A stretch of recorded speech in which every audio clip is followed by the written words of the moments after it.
Hi అందరికీ. ఇవాళ నేను టమాటా చారు ఎలా చేసుకోవాలో చూపిస్తాను. చాలా సింపుల్గా టేస్టీగా ఉంటుంది. ముందుగా మనం టమాటా ముక్కలను ఇలా కట్ చేసి పెట్టుకోవాలి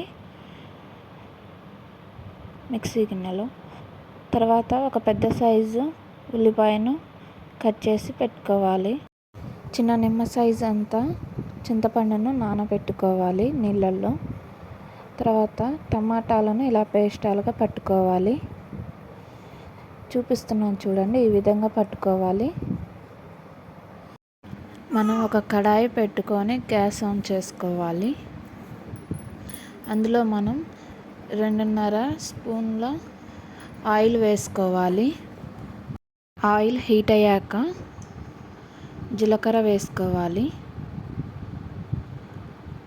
జీలకర్ర వేసుకొని అవి కూడా వేగాక మనం ఇందాక కట్ చేసి పెట్టుకున్న ఉల్లిపాయ ముక్కలు వేసుకోవాలి. వేసుకొని తిప్పుకోవాలి.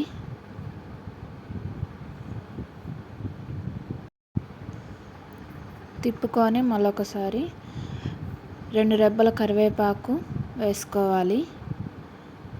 వేసుకొని తిప్పుకోవాలి.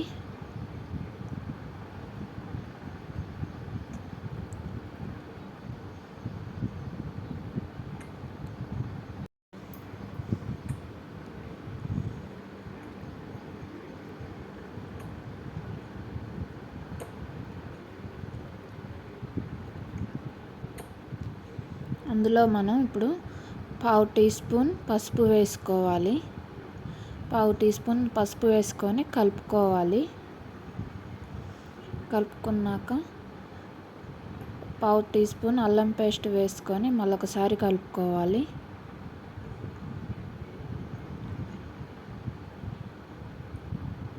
చూడండి, ఇలా తిప్పుకొని ఇలా అయ్యాక మనం ఇందాక పేస్ట్ చేసుకున్న టమాటా పేస్ట్ను వేసుకోవాలి. వేసుకొని తిప్పుకోవాలి. మళ్ళొకసారి బాగా కలిసే విధంగా తిప్పుకొని మూత పెట్టేసుకోవాలి.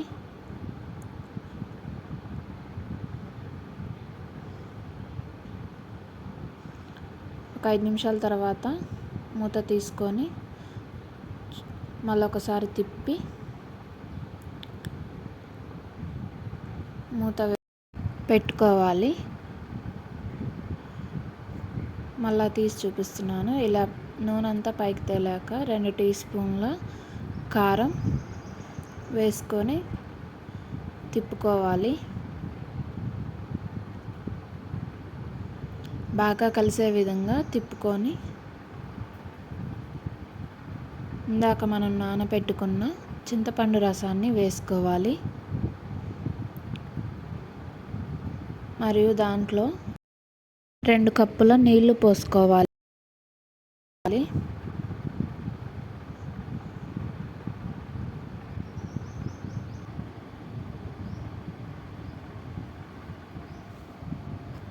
నీళ్లు పోసుకొని తిప్పుకున్నాక 2.5 టీ స్పూన్ల ఉప్పు వేసుకోవాలి. ఉప్పు మీకు తగినంత వేసుకోండి. మాకైతే 2.5 టీ స్పూన్లు పట్టింది.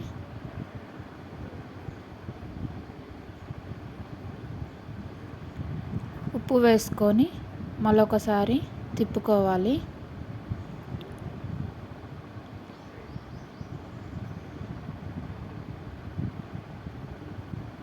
తిప్పుకొని మూత పెట్టుకోవాలి. ఇలా మసులుతున్నప్పుడు మూత తీసి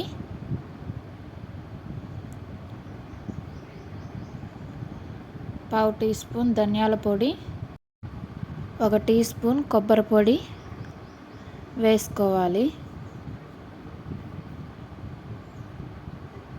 కొబ్బరి పొడి అనేది చారు చిక్కదనం కోసం పనిచేస్తుంది. చారు అనేది చాలా చిక్కగా వస్తుంది. ఇలా మసులుతున్నప్పుడు ఇంకా టమాటా చారు అయిపోయినట్లు అని అర్థం. మూత పెట్టేసుకొని గ్యాస్ ఆఫ్ చేసుకుంటే అయిపోతుంది. చూడండి ఎలా టేస్టీగా ఎలా యమ్మీగా ఉందో. ఇలాంటి మరిన్ని వీడియోస్ కోసం ప్లీజ్ డూ సబ్స్క్రైబ్.